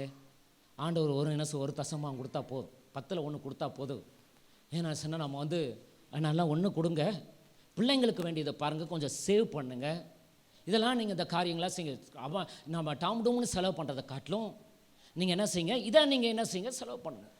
சில வந்து டாம் டூம்னு காசு வந்துச்சுன்னா போதும், அப்படியே என்ன செய்யும், காசு செலவு பண்ணி எடுத்தமே 5ஆம் தேதியை காலி பண்ணிடுவாங்க. 5ஆம் தேதி அவங்களுக்கு அந்த கிருபை, 5ஆம் தேதியை காலி பண்ணக்கூடிய கிருபை அவங்களுக்கு. ஆண்டவருக்கு மகிமை உண்டாகட்டும். சில நேரத்தில் அப்படி மனைவி இருந்தாங்க, என்ன ஆகுறது, என்ன செய்யும், அடுத்த என்ன செய்யும், 5ஆம் தேதியை காலி பண்ணக்கூடாது, கணக்கு பார்க்கணும். பைபிள் இருக்குது, புத்தி உள்ளவன் கணக்கு பார்க்கணும். லிஸ்ட்டு போட்டு கணவனுக்கு எவ்வளோ வருமானம் வருது, மனைவிக்கு எவ்வளோ வருமானம் வருது, வீடு வாடகை இருந்தால் எவ்வளவு ரெண்ட்டு வருது, லோனு எவ்வளோ போகுது, மீதி எவ்வளோ ஒன்று, நம்ம சாப்பாட்டுக்கு எவ்வளோ தான் செலவு பண்ணணும், இதெல்லாம் என்ன செய்யணும், பட்ஜெட் போடணும். பட்ஜெட் போட்டிங்கன்னா அப்புறம் உங்களுக்கு அப்புறம் வேறு மாதிரி திட்ஜெட் ஆயிரும். அது சில வந்து புத்தி உள்ளவனு கணக்கு பார்க்க கடவுன்னு சொல்லியிருக்குது. சில எதுவுமே கணக்கே பார்க்கறதில்ல, வாங்கி அப்படி எல்லாத்தையும் தூக்கி போடுறது. அதுக்கடுத்து அவங்க பைக்கு வாங்குறாங்க, நம்மளும் ஒரு பைக் வாங்கணும், அவங்க ஒரு கார் வாங்கணும், ஆஃபீஸ்லலாம் விதவிதமாக ஸ்ட்ரெஸ் பண்ணுறாங்க. நம்மளும் அப்படியே போனால் நம்மளை என்ன மதிக்க மாட்டாங்க. அதனால் என்ன செய்வாங்க தெரியுங்களா, அப்படியே அவங்களும் அப்படி போகிறது. அப்படி என்ன செய்ய ரொம்ப ஏன்னா பிராண்டட் போடலன்னு நம்மளை மதிக்க மாட்டாங்க. ஆண்டவர் மதிச்சா போதுங்க, யாரும் நம்மளை மதிக்கணும்ல. சில இப்படி மாட்டிக்கிட்டு பார்த்தீங்கன்னா பிரச்சனையில் மாட்டிக்கிட்டு இருக்காங்க. ஆண்டவருக்கு ஸ்தோத்திரம். நாங்களாம் ட்ரெஸ் எடுக்கிறது சில நேரத்தில் ரொம்ப ஆடி தள்ளுபடி வரும், சில நேரத்தில் எடுத்து கொடுப்பாங்க, சில நேரத்தில் நம்ம எடுக்கணும்னு வரும்போது 4 எடுத்தால் 5 ஃப்ரீன்னு வரும், அப்போ 60% ஆஃபர். சில நேரத்தில் 1 எடுத்து 1 என்ன சொன்னால் ஒரே இதாக இருக்கும், அப்போ போய் எடுக்கணும். அது ரொம்ப சீப்பாக இருக்கும். எங்கே நம்ம என்ன செய்யணும், என்னுடைய மனைவிக்கு ரொம்ப அந்த இதில் விசேஷ கிருபை அதில் இருக்குது. எங்கே என்ன சொல்ல, நாங்கள் பைக்கில் வரோம், காரில் வரோம், அங்கே பார்த்தீங்கன்னா டப்புன்னு அப்படியே ஃபோட்டோ எடுத்தது மாதிரி எடுத்துருவாங்க. டப்பு இதில் இருக்குதுன்னு வந்துட்டு தான் இருக்கோம். எங்கே இருக்குது, இதில் போட்டிருக்காங்க தருவாங்க. சரி, அதெல்லாம் நல்லது தான். நம்ம அந்த நேரத்தில் ஞானமாக செய்யணும். டிமார்ட் இருக்குது, மற்ற இதில் இருக்குது, எது விலையை குறைவோ என்ன செய்கிறாங்கன்னா, மைக்கேல் விலை குறைவாக தருவா, அப்படி விலை குறைவாக தர அப்படியா, இதெல்லாம் ப்ரொவிஷனலாக சேல்ஸ் பண்ணுற, அப்படி உங்கள் வீட்டுக்கே வந்துடும், மொத்தமாக சேல்ஸ் பண்ணலாம். மற்றதை என்ன செய்ய, மற்றதை விட இதாக இருக்கலாம். நம்ம சர்ச்சில் இருக்கவங்களை நம்ம ஆதரிக்கணும், ஓட்டு போட்டு ஆதரிக்கிறது இல்லை, அவங்க செய்கிறதில் ஆதரிக்கணும். அவங்களும் உண்மையாக கொடுக்கணும். ஒரு பைக்கு மெக்கானிக்காக இருந்தாங்கன்னா அவங்ககிட்ட போய் கொடுங்க, ஆனால் அவங்க உண்மையாக செய்யணும். அதை என்ன சொன்ன இதாகக்கூடாது. ஆண்டவர் பிள்ளைங்களும் தயவு பண்ணால் அது உண்மையாக செய்யணும், நல்லா இதாக போடணும். ஆண்டவருக்கு மகிமை உண்டாகட்டும். இதை விட்டுட்டு போயிட்டா முடிச்சு அவங்க இப்படி செய்கிறாங்க அப்படி செய்கிறாங்க. நான் 2 பேண்ட் தான் வச்சுருப்பேன், சில நேரத்தில் பிளாக் பேண்ட்டு, அதவே தான் போடுவேன். யாரும் என்னை மதிக்கவெல்லாம் அவசியம் இல்லை. ஊருக்கு போனால் வந்து பாஸ்டர் யாரும் ஊருக்கு போனால் மதிக்க மாட்டாங்க, அதனால் நகையை கொஞ்சம் யாருனாச்சும் வாங்கிட்டு போகலான்ட்டு இருக்கிறேன், கைநச நகையை போட்டு கொடுங்கன்னு சொல்லி வாங்கிட்டு போய் அந்த நகை எங்கேனாச்சும் போய் அது கடைசியில் இதாகி இங்கே போயிடுச்சுன்னு சொல்லி, இதெல்லாம் எதுக்கு போடுறது, போங்க, அதையும் இருக்குது, நகை இருக்குது. என்ன சார் டீனாரு போனேன், என்ன என்ன கவரிங் இருக்குது, அப்படி விருப்பம் இருந்தால் அப்படி போட்டுப்பாங்க. உங்களை மதிக்கணும். ட்ரெஸ்ஸை பார்த்து, நகையை பார்த்து, நீங்கள் போகிற வாகனத்தை பார்த்து என்ன சார் நம்மளை மதிக்கணும் அவசியம் இல்லை. நம்ம பிரச்சனையில் மாட்டிக்கூடாது. நாங்களும் எங்களுக்கு இருக்கிற பிரச்சனை முன்னாடி அப்படி இருந்தோம், ஓட்டப்பைக்கில் தான் நாங்கள் ஓட்டிக்கிட்டு இருந்தோம். அது சில நேரத்தில் கல்யாணம் ஆனப்போ அந்த ஒரு பஜாஜ் எது ஆக்டிவா இருந்தது. இந்த ஆக்டிவா வந்து அது செகண்ட் ஹேண்டு பைக், அதை ஓட்டினா 4 இடத்துல போய் நின்னா அது உயிரே போயிடும். ஏற்கனவே நமக்கு உயிரை இதாக சூழ்நிலை இருக்கும். அடுத்த ஸ்டார்ட் பண்ணி அதை சென்ட்ரல் இது பண்ணி அதை உயிரை கொடுத்து ஸ்டார்ட் பண்ணி இன்னொரு நம்ம இதெல்லாம் டயர்டாகிறத பார்த்து இப்போ ரோட்டில் இருக்கவங்க வந்து அவங்க ஸ்டார்ட் பண்ணி கொடுத்து, அப்பா எங்கேயும் ஆக்சிலேட்டர் ஓட்டக்கூடாது, நேராக வீட்டுக்கு தான் போகணும்னு சொல்லி விட்டு அப்படி ஆடிக்கிட்டு இருக்கோம், ஓடு கடன்னு சொல்லி அப்படிலாம் இருக்கும். அதில் தான் நாம் போனோம். அப்புறம் தான் வினோத்தை பார்த்து ஆண்டவர் உள்ளத்தில் பேசி, ஏன்னா இன்னொரு ஆக்டிவா பாஸ்டர் வாங்கிக்கங்கன்னு சொல்லி அவர் சேலரி வாங்கினது வந்து ஆக்டிவா புதுசாக வாங்குறதுக்கு என்ன சொன்ன ஆண்டவர் பாராட்டினார். ஆண்டவருக்கு மையம் உண்டா. நம்ம இருக்கிறத நம்ம அட்ஜஸ்ட் பண்ணணும். கடனில் மாட்டிக்கூடாது. ஒன்று நாங்கள் கடனில் மாட்டிக்கிறது சர்ச்சு விஷயத்துக்காகத்தான். எங்கள் காரியத்துக்காக என்ன சொன்னால் நாங்கள் கடனில் மாட்டிக்கவே இல்லை. சர்ச்சு காரியத்துக்காகத்தான் இவ்வளோதான். ஆனாலும் கர்த்தர் இதை மாற்றுவதற்கு வல்லமையுள்ளவர். ஒரு ரெகோபோத்தை கர்த்தர் திறப்பார். ஆண்டவர் என்ன செய்யணும், நமக்காக கர்த்தர் ஒரு இடத்தை உண்டாக்குவார். அவர் அற்புதம் செய்வதற்கு வல்லமையுள்ளவர். ஹல்லேலூயா. ஆண்டவருக்கு மகிமை உண்டாவதாக. ஒரு இடம் 1.5 ஏக்கர் இருந்தது. அதை வித்துட்டு நாம் வாங்கி இந்த கடன்லாம் கட்டலாம். அந்த இதில் நம்ம ஒரு தூரமாக இருக்கிறோம், அதை கேம்ப் சைட் மாற்றுறதுக்கோ இருக்கிறோம். அது பல கோடி பெறும் நமக்கு கிடைக்கும் போது. அந்த இதில் எல்லாம் பார்த்துட்டு வந்துட்டோம். அந்த இதெல்லாம் 1.5 ஏக்கர் ஓஎம்ஆரில் 1.5 ஏக்கர் ஈஸி இல்லை. நமக்கு இருக்கிறது கர்த்தருக்கு ஸ்தோத்திரம். ஆனால் இப்போதைக்கு நம்ம எதுவும் நம்ம டவுன் இதாக இல்லாமல் கொஞ்சம் அமைதியாக இருந்து அடக்கி வாசித்து அது நேரம் வரும்போது நிதானமாக ஞானமாக செய்யணும். ஆண்டோடைய நாம மகிமைப்படுவதாக நான் பார்க்கும்போது இப்போ இல்லாமல் இருக்கலாம். ஆனால் இதை சர்ச்சு காரியத்துக்காகத்தான் இவ்வளோ இதாகிட்டோம். இதில் நாங்கள் ஸ்ட்ரெஸ் ஆகிறது எவ்வளோன்னு உங்களுக்கு தெரியாது. அதனால தான் நீங்கள் வந்து என்ன செய்ய, தேவையில்லாத கடனில் மாட்டிக்கொள்ளக்கூடாது. இதனால் என்னுடைய பிள்ளைங்க, என் மனைவி எல்லாரும் இதில் வந்து ஒத்துழைக்கிறாங்க, தியாகம் பண்ணுறாங்க. சபையில் இருக்கவங்க நிறைய பேர் இதில் தியாகம் பண்ணுறாங்க, கொடுக்கறதுல, அவங்கள நகைகளை வச்சு கொடுத்துருக்கிறதுல, அவங்க வந்து இதாக இருக்கிறதுல ஆண்டவருக்கு ஸ்தோத்திரம். அவங்க செய்கிறத நான் செய்ய பார்த்துருக்குறேன். ஆண்டவருக்கு மகிமை உண்டாடும். சர்ச்சுக்கு வராங்க. ஒருத்தவங்க ஒரு பிரச்சனை ஒரு இதானது, அவங்களுக்கு ஒரு அற்புதம் நடச்சு. அவங்க எங்கள் சொன்னது என்னென்னா, என்ன சர்ச்சுக்கு வேணும், பில்டிங் ஃபண்டுக்கு என்ன சொல்லுங்கன்னு சொல்லுங்க, எவ்வளோ வேணாலும் தரணும். அவங்ககிட்ட சொன்னேன், போன மாதம் ரொம்ப இக்கட்டான சூழ்நிலை, என்ன செய்கிறேன்னு தெரியல. முந்தின நாள் வந்து 3 லட்சம் ஒருத்தர் கொடுக்கணும், ஒருத்தருக்கு 1,90,000 நேற்று. அடுத்து வந்து இன்னொரு இது எதுக்கோது என்ன செய்கிறேன்னு தெரியல. திடீர்னு வந்து அவங்க ஏற்கனவே சொன்னாங்க. அப்புறம் வந்து நீங்கள் சொல்லுங்கன்னு சொன்னாங்க. உடனே கேட்டப்போ, பாஸ்டர் நான் ஒரு 3 லட்சம் நான் தரேன் அப்படின்னு சொல்லி அவங்க ஒரு 2 லட்சம் அனுப்பி விட்டாங்கன்னு நினைக்கிறேன். இன்றைக்கி ஒரு 50,000 அனுப்பி விட்றோம் பாஸ்டர், இது போகல அப்படின்னு சொன்னாங்க. ஆண்டவர் எதனாச்சும் ஒரு வழியை திறப்பார். ஆண்டவர் அற்புதம் செய்வதற்கு வல்லமையுள்ளவர். ஹல்லேலூயா. இதெல்லாம் நம்ம செய்ய முடியும். நம்ம ஒன்று சொல்கிறோம், இதெல்லாம் முடிச்சுட்டு பக்கத்தில் நம்ம வாங்குவோம். ஆண்டவர் இறக்க செய்வோம். இல்லைன்னா இதை இல்லாம கூட நமக்கு ஒரு பெரிய ஒரு அற்புதம் செஞ்சுருக்கிறார். இதை பின்னாடி நான் உங்களுக்கு சொல்கிறேன். ஆண்டவர் பெரிய ஒரு அற்புதத்தை செஞ்சுருக்கிறார். ஆண்டவர் என்ன செய்ய, நம்ம அனுபவத்துக்கும் நம்முடைய என்ன செய்ய, நம்ம இதுக்கெல்லாம் அப்பாற்பட்ட மிஞ்சின காரியம். ஆனால் இது யார் செஞ்சது தெரியுங்களா? கர்த்தர் செஞ்சதுங்க. எங்க பலத்தில் இல்லை, எங்க பராக்கிரமத்தில் இல்லை, எங்க ஜபத்தில் இல்லை, எங்க நீதியில பரிசுத்தத்தை இல்லை. இது முற்றிலும் தேவ கிருபை. இது தேவனுடைய கிருபையினால் எல்லாம் நடந்திருக்கிறது. ஹல்லேலூயா. ஆண்டவருடைய நாமம் மகிமைப்படுவதாக. இங்கே நான் பார்க்கும்போது அவன் கையில் என்ன சொன்ன, அங்கே இருந்த ஜனங்கள் 5000 பேர். நான் சொன்னேன், சரி இதை எதுக்கு சொல்கிறேன்னா, அவர் வந்து பார்த்தீங்கன்னா, அவர் அமெரிக்காவில் இருந்தார். ஒரு நாள் அவர் வந்து ஒரு நாள் அந்த சேரு அந்த இதெல்லாம் ரெட்டத்தனையாக தசமாக கொடுத்தவர் அமெரிக்கா போயிட்டார். அவர் மட்டும் போனார். அவர் இடையில ஒரு நாள் வந்தார். டானி நான் வந்து என்னை பார்க்கறதுக்கு வந்தார். நான் உங்களுக்கு மாதம் ஒரு சப்போர்ட் பண்ணலான்னு இருக்கிறேன் அப்படின்னார். நான் சொன்னேன், எனக்கு வந்து இப்போ தேவையில்லை, நான் சாப்பிட்றதுக்கு ஆண்டவர் கிருபையாக வச்சுருக்காரு, நல்ல ட்ரெஸ் பண்ணுறேன்.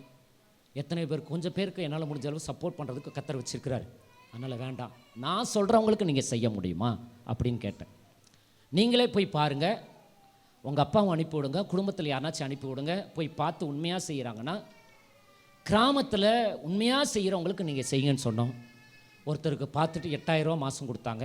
8 லட்சத்துக்கு ஒரு இடம் வாங்கி கொடுத்தாங்க. இப்போ ஏறத்தாழ அதிகம் நினைக்கிறேன், ஏறத்தாழ 3 லட்சம் பக்கம், 2 லட்சமா 3 லட்சம் பக்கம் மாதம் ஹெல்ப் பண்ணுறார். எப்போ அவர் வந்து தேவனுக்காக கொடுக்கறதுல ரெண்டிப்பாக கொடுத்தார். தசமாக ஆண்டவருக்கு மாதத்தில் வரக்கூடிய காணிக்க அந்த தசமாகத்தை கரெக்டாக எடுத்து வச்சு 2 மடங்கு கர்த்தர் கொடுத்துருவார். நான் அவரை நினைப்பேன், சரியான லூஸாக இருக்கிறாரு, ஏன் இப்படி பண்ணுறாரு, வீட்டில் இப்படி ஒரு இதே இல்லையே, பிள்ளைங்களை வச்சுருக்கிறாரு, பிள்ளைங்களுக்கு கல்யாணம் பண்ணி கொடுக்க நிறையா இருக்குது அப்படின்லாம் நான் நினச்சேன்.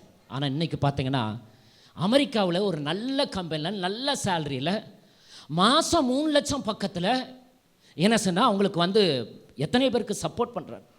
எனக்கு தெரிஞ்சவங்களுக்கு வந்து ஒருத்தருக்கு 8 லட்சத்துக்கு இடம் வாங்கி கொடுத்துருக்கிறார். கிராமத்தில் இருக்கவங்களுக்கு 8 லட்சத்துக்கு இடம் வாங்கி கொடுத்துருக்கிறார். இது மாதிரி நிறைய பண்ணிட்டு இருக்காரு. எதுக்கு சொல்கிறேன்னா, அன்னைக்கு அவர் வந்து ஆண்டவருக்கு உண்மையாக இருந்ததுனால, கர்த்தருடைய கரத்தில் அவர் கொடுத்ததுனால ஆண்டவர் இன்னைக்கு பெருக செய்திருக்கிறார். ஹல்லேலூயா. இன்னைக்கு பெரிய இருக்கிறவங்க, ஆசீர்வதிக்கப்பட்டிருக்கவங்க சும்மாலாம் வரல, அவங்க அதுக்கு பின்னாடி விதைச்சிருக்கிறாங்க. நீங்கள் விதைக்காமல் இருக்க முடியாது. நீங்கள் பொருளாதாரத்தில் ஆசீர்வாதம் பெறணும்னா 21 நாள் ஃபாஸ்டிங் போட்டிங்கன்னா, 40 நாள் ஃபாஸ்டிங் போட்டிங்கன்னா உங்களுக்கு பொருளாதார ஆசீர்வாதம்லாம் பணம்லாம் உங்களுக்கு வராது. அப்போனா எத்தனையோ பேர் 40 நாள் ஜெபம் பண்ணவங்களாம் இருக்கிறாங்க, அதே கஷ்டத்தில் சில நேரத்தில் இருக்கிறாங்க. ஆனால் ஏன் இந்த அவங்களுக்கு கஷ்டம் மாறல அப்படின்னா, ஜெபம் நம்ம பொருளாதாரத்தை மாற்றிட முடியாது, மாற்றும். ஆனால் விதைச்சாத்தையும் அறுக்க முடியும். நம்ம ஜெபம் பண்ணிகிட்டே இருந்து விதைக்காமல், நிலத்தில் விதைக்காமல் இருந்தால் என்ன செய்ய நம்ம சொல்லுவோம், என்னங்க நான் இல்லைங்க எனக்கு ஜெபம் பண்ணிட்டு இருக்கேன், 21 நாள் ஃபாஸ்டிங் போட்டிருக்கேன், 10 ஏக்கர் நிலம் இருக்குது, அது வந்து என்ன செய்யணும், இத்தனை மூட்டை நாம் அறுக்கணும் அப்படின்னு சொல்லி நான் ஜெபம் பண்ணிகிட்டே இருக்கேன், 21 நாள் ஃபாஸ்டிங் போட்டிருக்கேன், குடும்பமாக ஜெபம் பண்ணியிருக்கிறோம், ராத்திரி பாலும் ஜெபம் பண்ணிட்டு இருக்கேன்னு சொன்னால் சொல்லுவாங்க, அட முட்டாளே நீ என்ன செய்ய, நிலத்தில் விதைச்சிட்டு ஜெபம் பண்ணு, நிலத்திலேயே விதைக்கலை இப்போ போய் ஜெபம் பண்ணால் எப்படி கிடைக்கும் அப்படின்னு சொல்லி என்ன சொல்லுவாங்க. அதே மாதிரி தேவன் எவ்வளவு விதைக்கிறோமோ, எவ்வளவு நாம் பெற்றுக்கொள்ள விரும்புகிறோமோ அந்த அளவுக்கு நாம் விதைக்கும் போது நாம் என்ன செய்ய பெற்றுக்கொள்வோம். ஹல்லேலூயா. கர்த்தருக்கு மகிமை உண்டாகட்டும். சிறுக விதைக்கிறவன் சிறுக அறுப்பான், பெருக விதைக்கிறவன் பெருக அறுப்பான். ஏற்கனவே நான் சொல்லியிருக்கேன், நம்ம சர்ச்சுக்கு வரவங்க ஒருத்தர் வந்து நல்லா கொடுக்குறவர். நான் எதுக்காக சொல்கிறேன்னா, இது நம்ம ஜெபம் பண்ணுறதுனால மாத்திரம் பொருளாதாரம் மாறிடாது. சில நேரத்தில் நல்லா ஜெபம் பண்ணுவாங்க, அதே சம்பளத்துலேருந்தே இருப்பாங்க, அவங்க பொருளாதாரத்தில் முன்னேறிக்கவே முடியாது.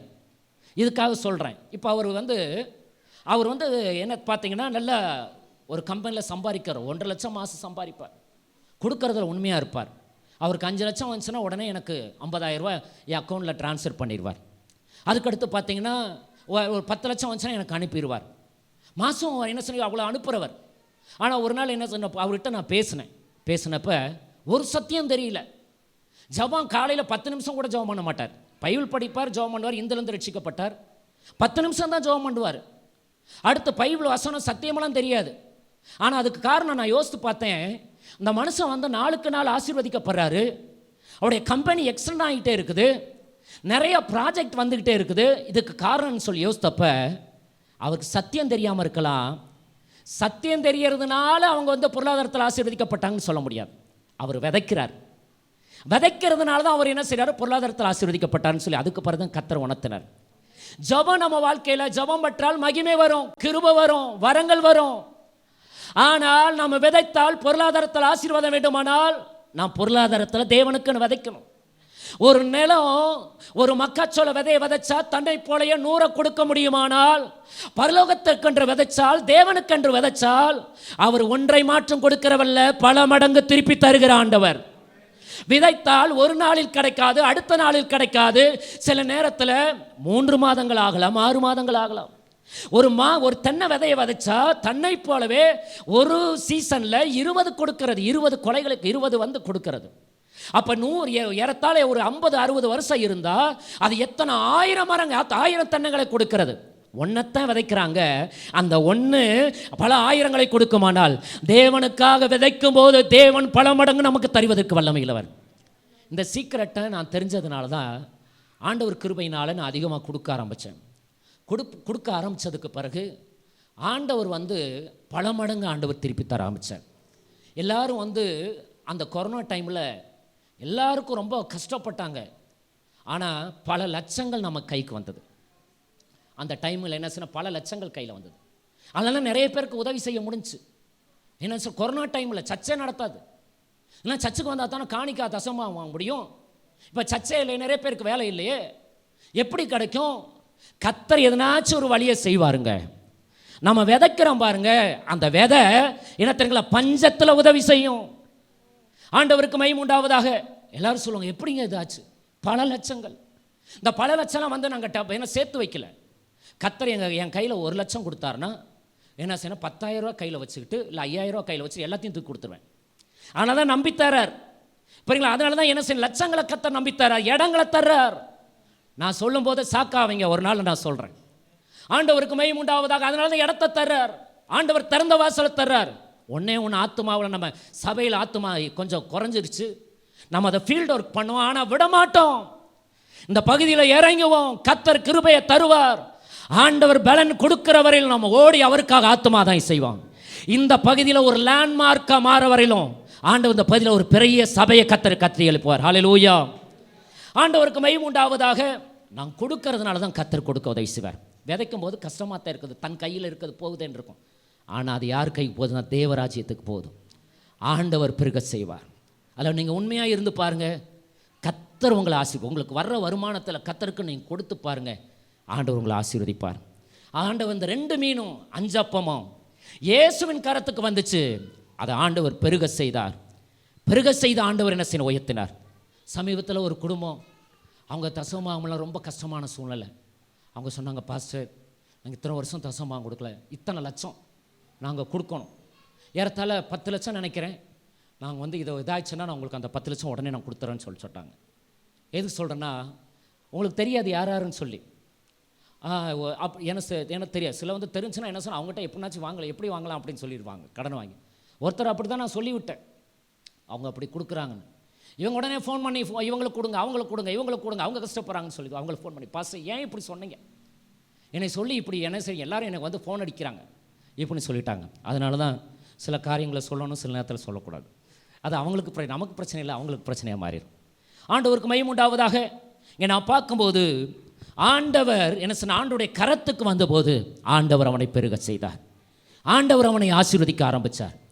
உங்கள் சரீரத்தை நீங்கள் கர்த்தருக்குன்னு விதைக்கும் போது, உங்கள் ஞானத்தை கர்த்தருக்குன்னு விதைக்கும் போது, நீங்கள் தேவராஜ்யத்துக்காக உங்கள் சரீரத்தை ஞானத்தை பயன்படுத்தும் போது உங்களுக்கு ஆரோக்கியம் உண்டாகும்.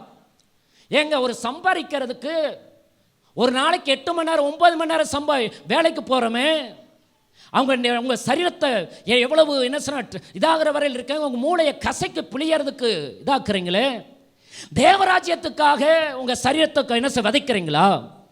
உங்கள் சரீரத்தில் என்ன விதைச்சிங்கன்னா உங்கள் சரீரத்தில் பலனை தருவார். பணத்தை நீங்கள் கர்த்தர் கொடுக்கும்போது பணத்தில் கர்த்தர் தருவார். உங்கள் ஞானத்தை கர்த்தருக்கு கொடுக்கும்போது ஆண்டவர் ஞானத்தை என்ன பெருக செய்வார்.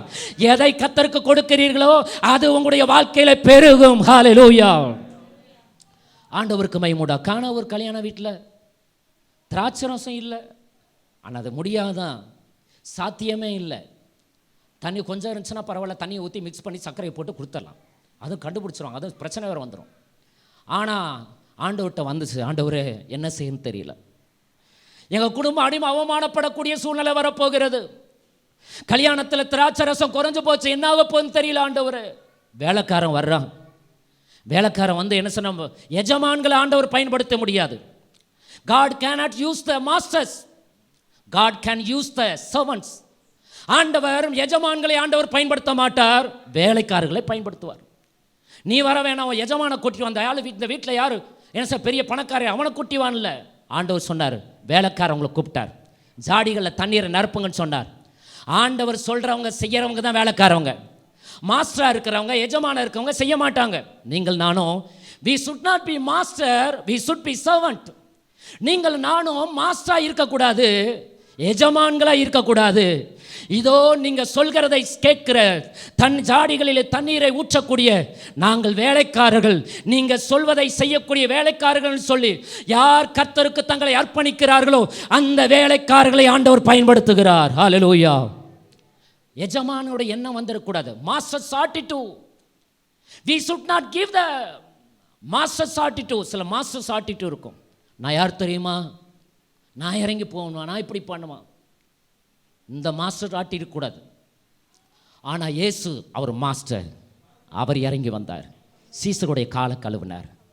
ஆண்டவருக்கு மகிமை. நம்ம ஏன் இறங்கி போகக்கூடாது? ஹல்லேலூயா. நீங்கள் ஓவராக நீங்கள் ஆண்டவர் பார்ப்பார், கொஞ்ச நாள் நீங்கள் இறங்கி போகிறீங்கன்னு வச்சுங்கவே, உங்கள் தலையில் தான் மிதிப்பாங்க. ஆனால் கர்த்தர் பார்ப்பார், என் பிள்ளை இவளை இறங்கி போய் நீ இப்படி என்ன பண்ணுறியான்னு சொல்லி கர்த்தர் பார்த்து அடுத்து என்ன செய்வார் தெரியுங்களா, என்ன செய்ய சுழுக்கெடுத்துருவார். என்னத்தை எங்கே யாரை சுழுக்கெடுக்கணுமோ என்ன செய்வார், எடுத்துருவார். சுழுக்க டப்புன்னு எடுத்துரு. ஆண்டவரே என்னால் நடக்கவே முடியல. ஏன் நடக்க முடியல? சுழுக்கெடுத்துட்டார். இப்போ நாங்கள் என்ன செய்யணும், சுழுக்கெடுத்து பார்க்க, எண்ணெயை போடு, காலையில் அங்கே புத்தூர் கட்டுப்பாய் அங்கே போ, இப்போ யாருமே முடியல.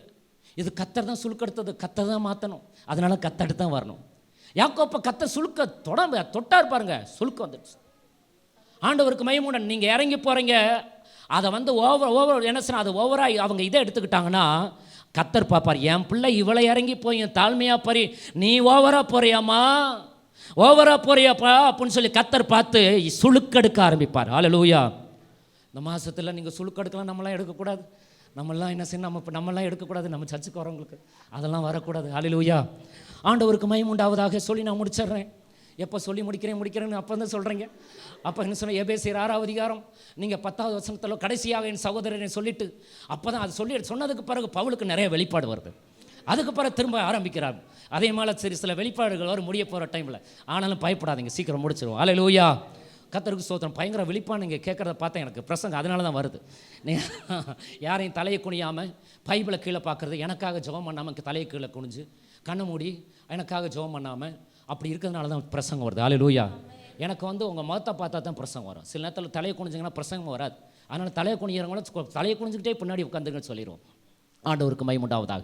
இங்கே நான் பார்க்கும்போது அங்கே ஒரே ஒரு காரியத்தை சொல்லி நான் முடிக்கிறேன். 5 காரியம். அடுத்து நான் வாசிக்கும்போது நம்ம வந்து என்ன செய்யும், இம்பாசிபிள் வந்து எப்படி பாசிபிள் ஆகும் அப்படி சொல்ல ஒன்று இருக்குது. அதை ஸ்கிப் பண்ணிவிட்டு அதை முடிச்சுட்டு ஒரே ஒரு சொல்கிறேன். நம்ம வாழ்க்கையில் நடக்காத காரியம் நடக்கணும்னா நம்ம செய்ய வேண்டிய காரியம் என்ன தெரியுங்களா? நம்ம என்ன செய்யணும், ஆண்டோடைய வாக்கு தத்தத்தை பற்றி கொள்ளணும். ஆண்டோடைய வாக்கு தத்தத்தை பிடித்துக்கணும். ஆண்டவர் என்ன அவர் சொல்லிய வாக்கு என்ன வசனம் சொல்லுறது, நீதி யார், என்னாகமம் 23:19 வசனத்தை சீக்கிரம் வாசிப்போம், சொல்லி முடிச்சிடறேன். வாசிங்க. என்னாகமம் 23:19 வசனம் வாசிப்போம். என்னாகமம் 23:19. பொய் சொல்ல தேவன் ஒரு மனிதன் அல்ல, மனமாற ஒரு மனுபத்திரனும் அல்ல, அவர் சொல்லியும் செய்யாதிருப்பாரோ. அவர் சொன்னதை செய்கிற ஆண்டவர். நீங்கள் ஏசாயா 55:11 வாசிக்கிறோம். ரோமர் 4வது அதிகாரம் 17 21 வாசிக்கிறோம்.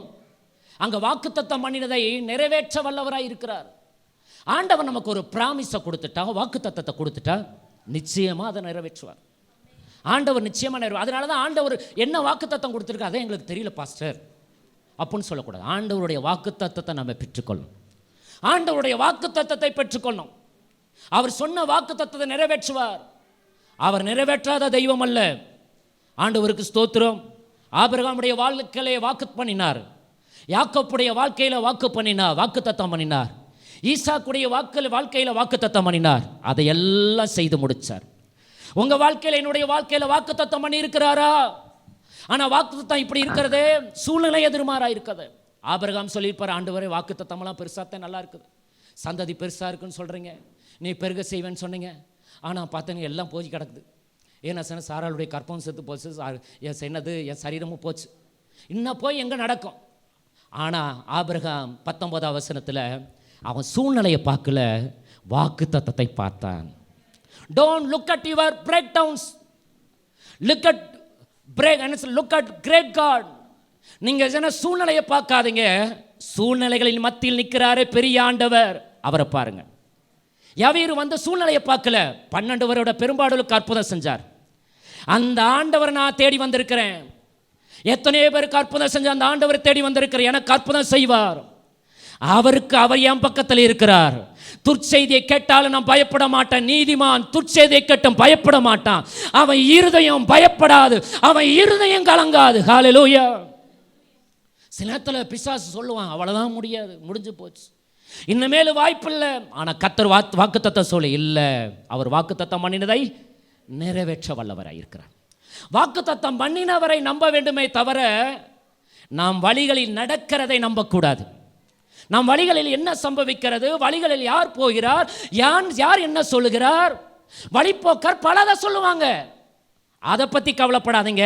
உங்களுக்கு வழிகாட்டினார் இயேசு, அவர் உங்களுக்கு என்ன வாக்கு பண்ணியிருக்கிறார் அதை பாருங்க. ஹல்லேலூயா. Trust the promises of God. தேவனுடைய வாக்குத்தத்தத்தை நம்புங்கள். அடுத்து 2வது வாசிக்கும் போது அங்கே இருக்கிறது என்ன இருக்கு தெரியுங்களா? அடுத்து நம்ம என்ன செய்யணும் தெரியுங்களா? வாசிக்கிறோம், நாம் பொறுமையாக காத்திருக்கணும். ஆண்டவர் நம்ம வாழ்க்கையில் என்னென்ன பாசிபிளாக மாறினா, சாத்தியமில்லாத காரியங்கள் சாத்தியமாகணும்னா என்ன செய்யணும்? நம்ம பொறுமையோடு நாம் காத்திருக்கணும். நம்ம எல்லாரும் கர்த்தர் சமூகத்தில் நாம் எழுந்திருப்போம். கர்த்தர் நமக்கு கிருபையை ஆண்டவர் நமக்கு தருவாராக.